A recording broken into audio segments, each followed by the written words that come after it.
Hey everybody, welcome back to Mriyaslava. In today's episode, we're going to be building the first quote-unquote real port of the city. I say real because we do already technically have a cargo port in our industrial area, but it's somewhat informal and just thrown together. Mriyaslava is a waterfront city, so I always imagined we'd have multiple piers and port areas around the region, but I wanted to do something as almost a proof of concept first. We have this plot of land right next to the city core, which I figure is perfect for this. It's right in this coastal area at the foot of this big hill, and since we can't really build anything on the hill, I really didn't know what else to use this land for, so I thought that a little port here would actually be perfect. It's nice and close to the city, which means that we can cut down on travel time. It's easy for citizens to access it, and obviously then it's also easy for cargo to be transported from the port to the city or vice versa. So the first thing I do is I put down a road there along the coastline to just kind of denote where it is for my own reference, because once I do the landscaping here, you can see I kind of lose where that coastline was, and it acts as a good reference.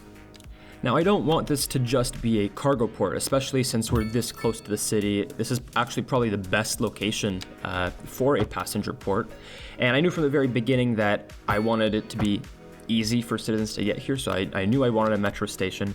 So after I put down the passenger terminal, I also put down the station just to cement their positions in the port, and then I based everything else around that.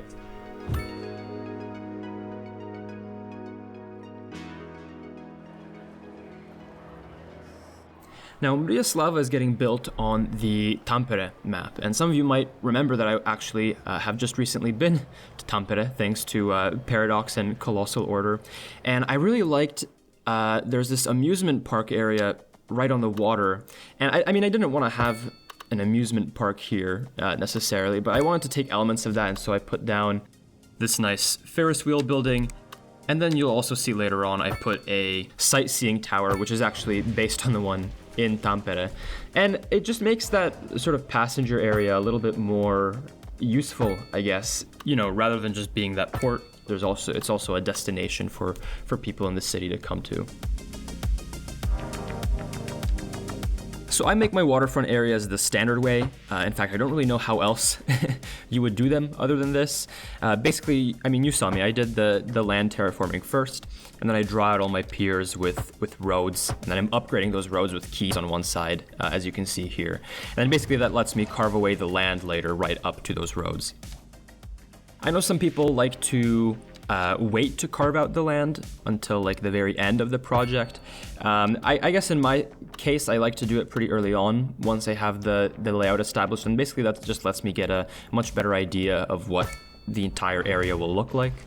But before I do that, you can see I still am working on the layout here. So the freight terminal has a train connection, and that's, you know, one of the very important things about this build, so I made sure to hook that up right away so I would know where it's going to be. That's important as well because if you look at port areas on Google Maps, they always have a lot of these little train yards, I guess, in certain locations just to load and unload cargo, especially in intermodal ports like this one with the containers.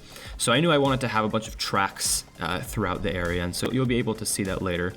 But putting down this main track that goes to the terminal helps me establish the road layout a little bit. So you can see I have this road overpass that'll be going over top of it, and then I hook that overpass up to the main road that'll be connecting to the city.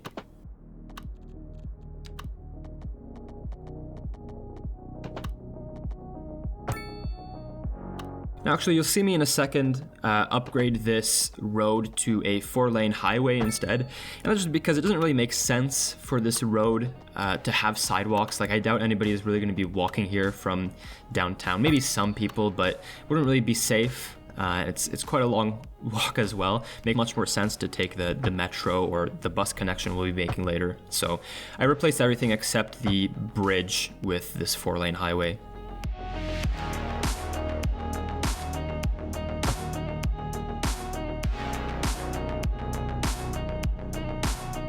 Now, obviously, we also have to connect this road up to the city somehow. And there's a bit of a challenge here because the roads in this area of the city are all pedestrian roads because they put that emphasis on having a lot of the city just be walkable. So what I end up having to do is I just upgrade a bunch of these roads to 3-lane asymmetrical roads.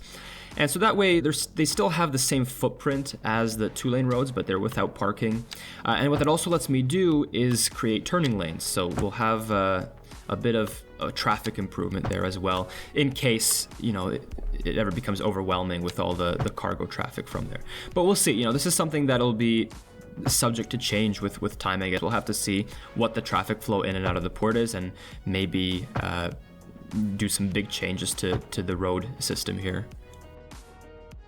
But once the port was complete, I tested it out for a while and kept an eye on the traffic, and it seemed to be doing the job okay. There actually wasn't too many cars coming in and out, so for now it's doing the job. You might have noticed, by the way, that the cargo port is oriented very differently to how I originally had placed it, and I just really didn't like the shape that it made in that configuration, so I oriented it to be on its side like this. And I noticed in a lot of real port areas, they tend to follow this same orientation. They're not necessarily facing the water broadside, but they're on the side of the piers, so I was trying to replicate that a little bit here.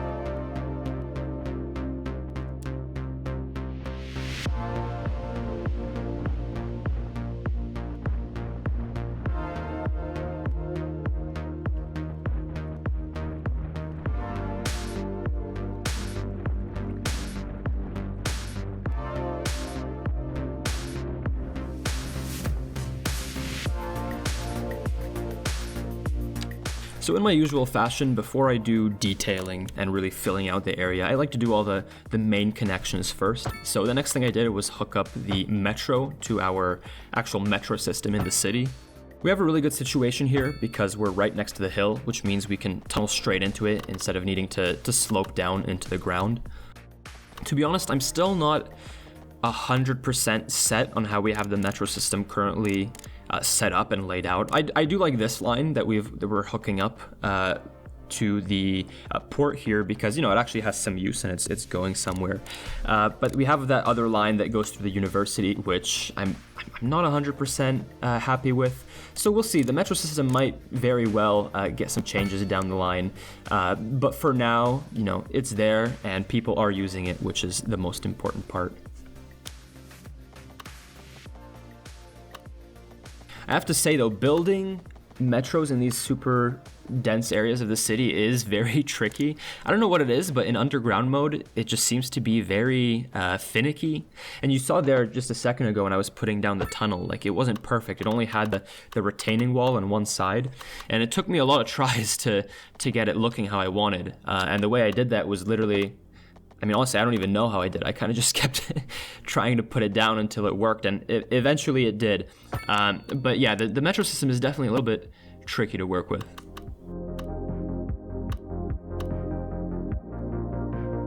Now you can see here that tower I was talking about earlier.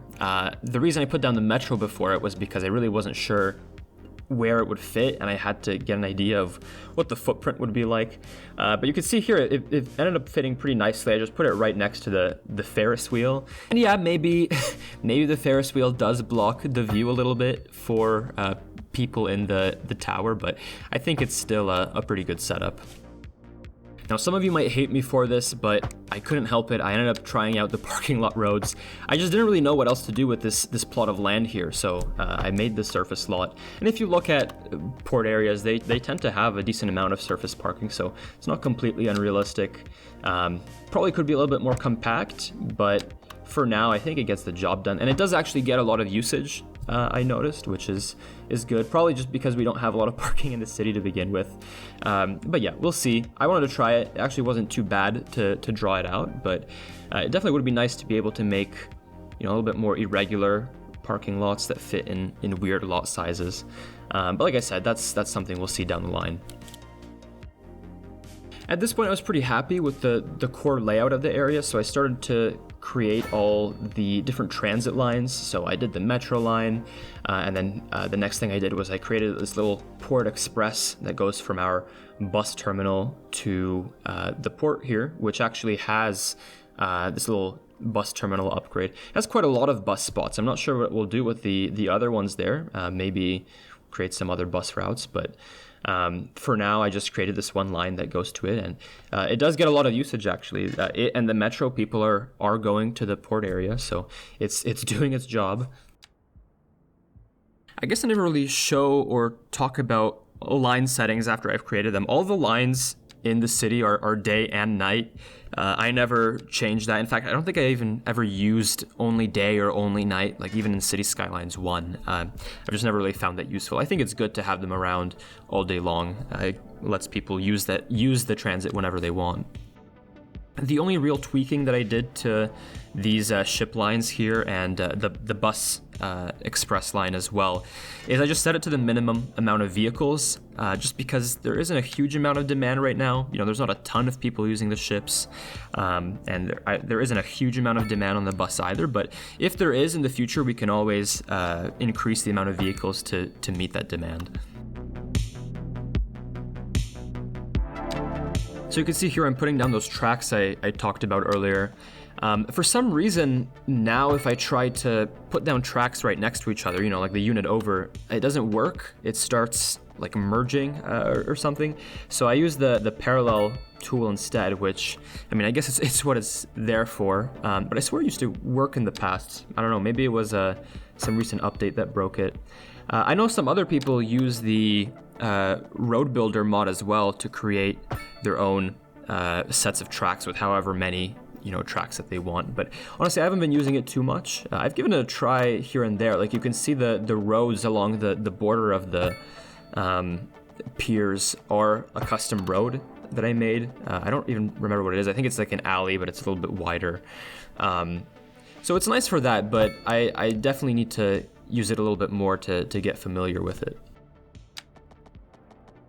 Now this track connection, you can see me redoing it from what I just had before. The reason I'm showing this is just because I want to show exactly how I do it to get these like really nice smooth connections. And that's basically to almost have the connection be parallel, but not quite. There is still a little bit of that angle, and it ends up giving you a really nice smooth merge from the two tracks.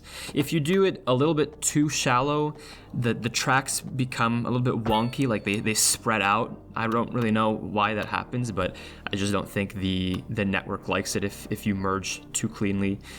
So it's good to have a little bit of that angle there. So I'm not really making any big rail yards here, and that's because I don't necessarily see this as being the main port of the city. It very well is right now, but in the future, I feel like the cargo port we have in the industrial area is much better suited for an expansion and to be the main industrial port of the city. So it's in a port like that I'd really like to build one of those big rail yards that you often see next to industrial ports. Like one of the ports I've been referencing a lot during this is Port Constanta, and I'm really sorry if I'm butchering that, on the Dead Sea in Romania. And it's huge, it's massive. It has all these different piers for different industries. It has this giant breakwater. But the problem is I feel like we need a lot more assets around before I can do something like that. So I'm really saving building a giant port like that, and one that's so detailed for once the asset editor is released and we have those assets at our disposal. But regardless, I did still do my best to try to make this area look realistic, and I thought I would make a large part of this area of this pier specifically a big container terminal. So most of the references I looked at, like Vancouver, which isn't Slavic but it's still a good reference, or Gdansk in Poland. But what I noticed is it seems to be you have like these smaller roads between the different rows of containers, and then you have these wider, larger roads along the columns. So that's what I did here. You can see I have those narrow alleys between, and then the larger 4-lane road there.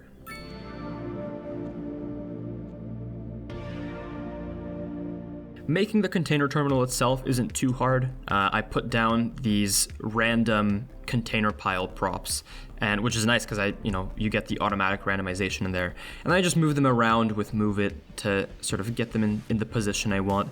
Again, it's not pixel perfect, but it's close enough. And then the last thing I did to kind of tie this all together is, again, to just put down this big concrete surface across this entire terminal area.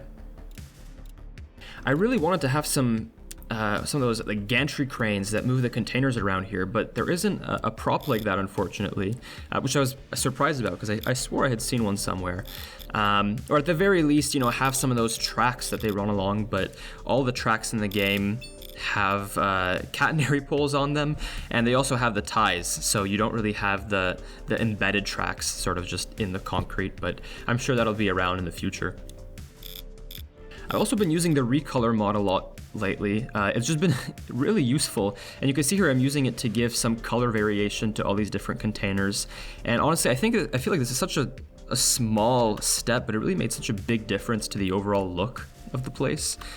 So I'd definitely recommend using it to give more variety to your builds.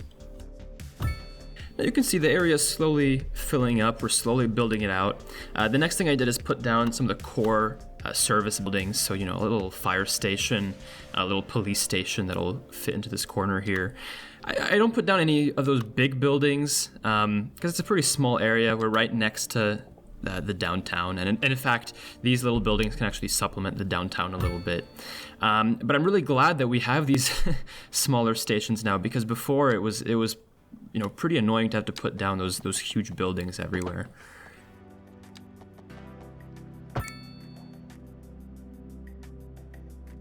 One of the key builds that I really wanted to do is this truck checkpoint, which is essentially like an entrance and exit point for trucks coming in and out of the container port. It looks pretty similar to like a toll checkpoint, I feel like. And the way I went about doing it is by just putting down a bunch of different single lane highways. So I ended up doing 4 lanes going in and 2 lanes coming out. Just to give it a nice balance. Because again, we're not getting too much traffic at the moment, but I did still want it, big enough that it's interesting to look at. So after I had built this, I found out that some other people do similar builds with Road Builder, like I said before, and they just make a wider highway that it all merges into, which I think probably would have been the smarter idea. I didn't think of doing that. But I don't know, maybe I'll update this in the future once I've played around with Road Builder a little bit more. But either way, this still worked out for me perfectly. Like, it still does its job. It still looks fine. I guess with Road Builder, it just would have been a little simpler in terms of the networks. I wouldn't have needed to put down all these different lanes separately. Connecting up the other side was a little bit trickier just because of the angle, but I still got the basic shape with the roads and then just went in and adjusted it further with Move It.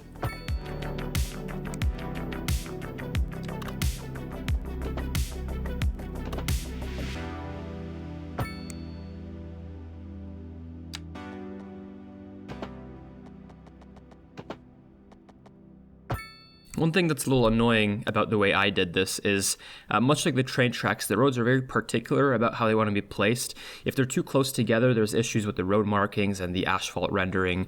Really don't know why it's happening, but again, I think it's just because if they're too close together, the game doesn't like that. It tries to merge them. So I don't know, but I played around with it and Move It, and I used the manipulation mode, and it seems to be okay.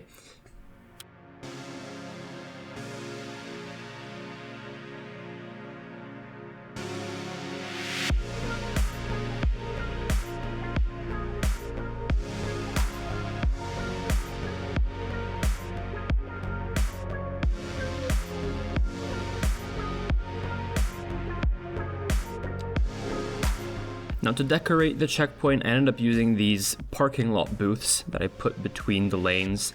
I ended up having like a perfect amount of space there, so I just popped that in. And it is a pretty wide area, so I think I ended up using like 3 of them in total. There's 1 on each side and then 1 in the middle.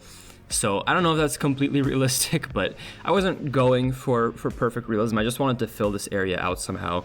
And you'll see the roof I do later sort of spans that entire space, so I kind of needed something there anyways. And I think it gets the point across.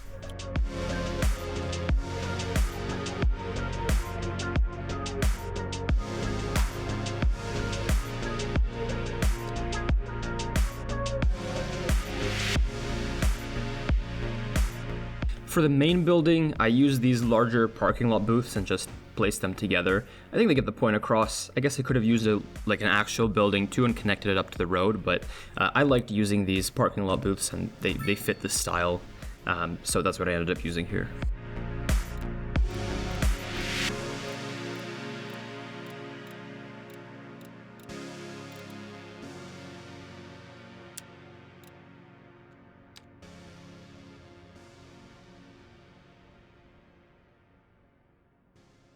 It's funny, we actually got quite a lot of good parking lot assets just with the base game. So I actually use these parking lot barriers as the barriers that the trucks would be stopping at next to the booths.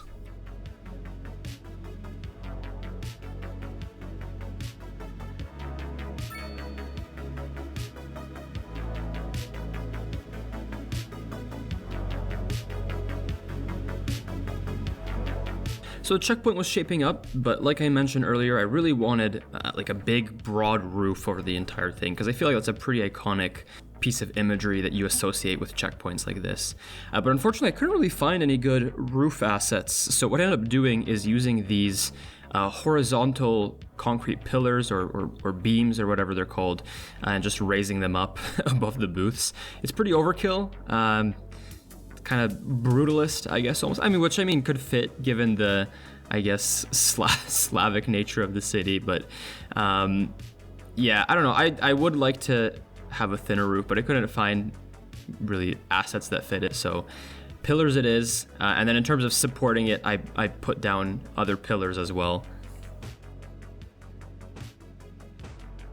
With all these props, I'm just putting them sort of nearby first and then moving them into place with Move It later, because this lets me select them and orient them all in the same direction that I want, and then just kind of slide them into place. I find that doing it manually that way is a lot easier than getting the line tool and trying to adjust the distance to the exact spacing you need.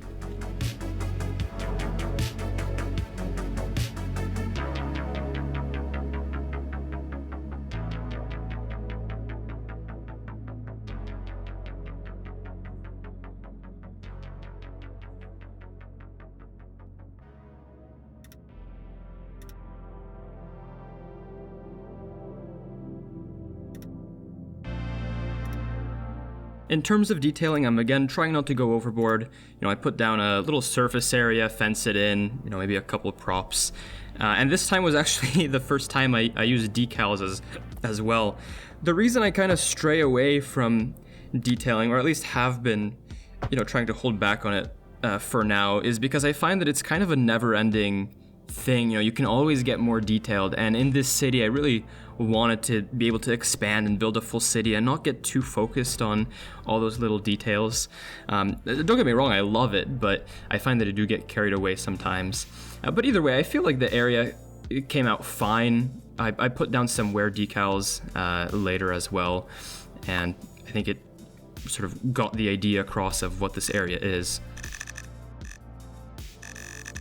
One other prop, along with the cranes, that I really wish we had was bollards, because apparently we don't have any bollard props that we can use right now. They're part of this model here for the parking lot booths, but they're not a standalone thing that you can place, which I think would be really useful, to just put down wherever you want. Most of the decals that I've been using are these wear and stain decals by Sully, which are great. They come in a bunch of different sizes, and it's easy to pick and choose what you need for basically any situation. But I actually really like the more or less clean art style that the game has. I like that it's a little bit less noisy and it's easy to, make surfaces fit together. But a little bit of grunge here and there is nice, just to texturize things a little bit more.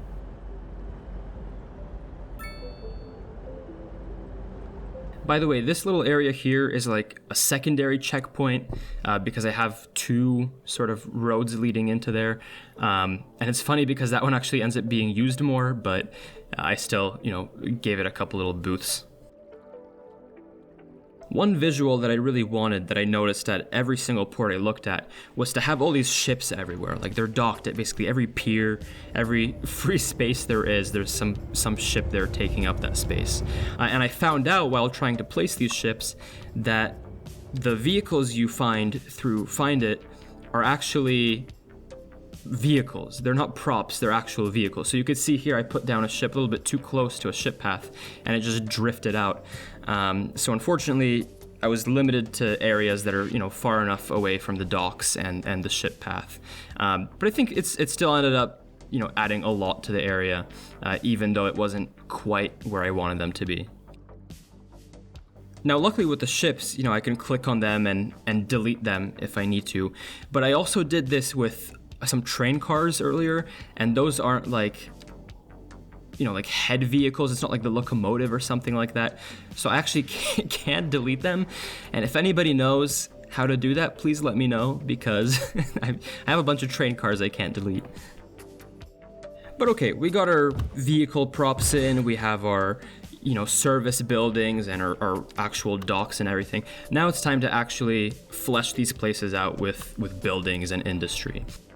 Now, most ports, at least in my research, tend to be more or less storage locations because, that's where all the different goods are stored and either loaded or offloaded off ships. It's a transitory location. So I tried to use that here by just putting down these different storage buildings for the different types of industries. I have a couple of warehouses as well here and there, but on this pier, for example, you can see I'm putting down a lot of different oil tanks. The secondary reason I'm doing this is because of how close we are to the city. I don't really want to have, manufacturing buildings blowing in pollution to all the people living there or polluting the water or something like that.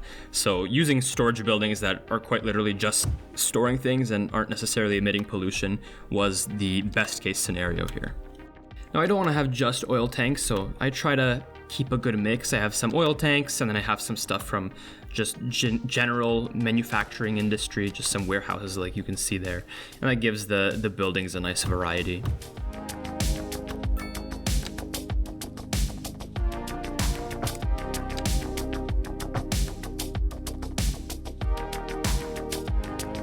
Partway through, as I was doing this, I kind of changed my mind and decided I didn't like how this looked, so I deleted all those buildings and ended up choosing different ones.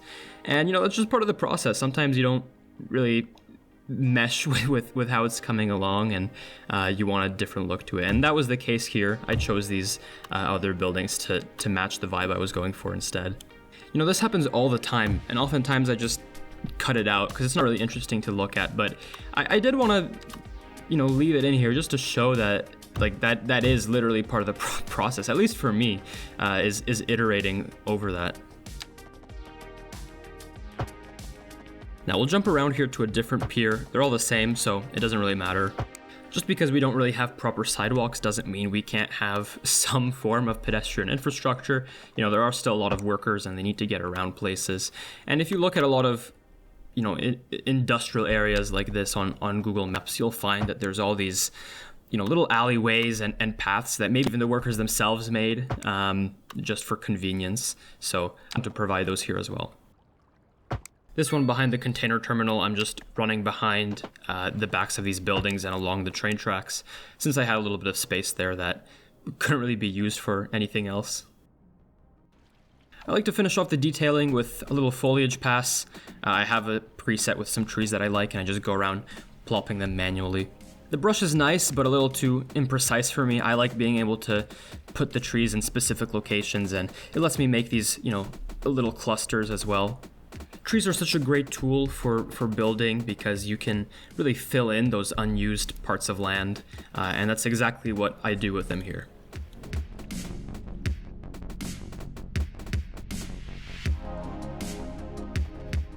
And of course, I saved the most important connection for last, and that being the railway connection.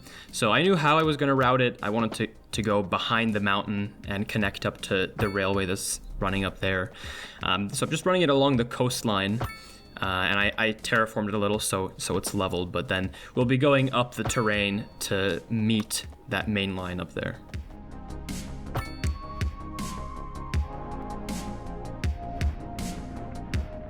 I try to follow the contours of the terrain as much as possible, and you can see I've actually guided the tracks to a low point here in the hill, but I still do some grading with the slope tool so that I have a nice gentle slope down to the other track.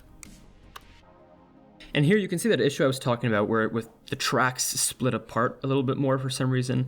So again, I'm just using the manipulation tool for that and fiddling around with the segment until it doesn't do that, and there's a gentle enough curve.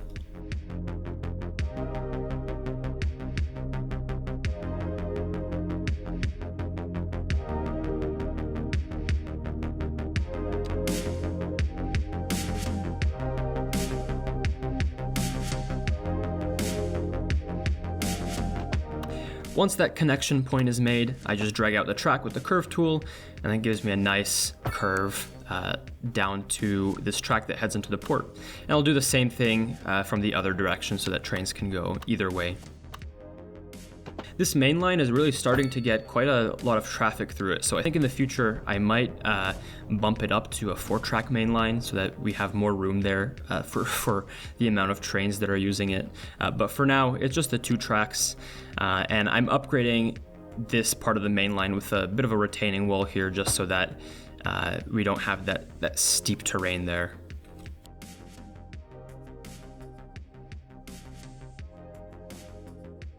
And once this was done, I basically just drew out the cargo line that'll be heading to the port, and you can follow along with the first train here.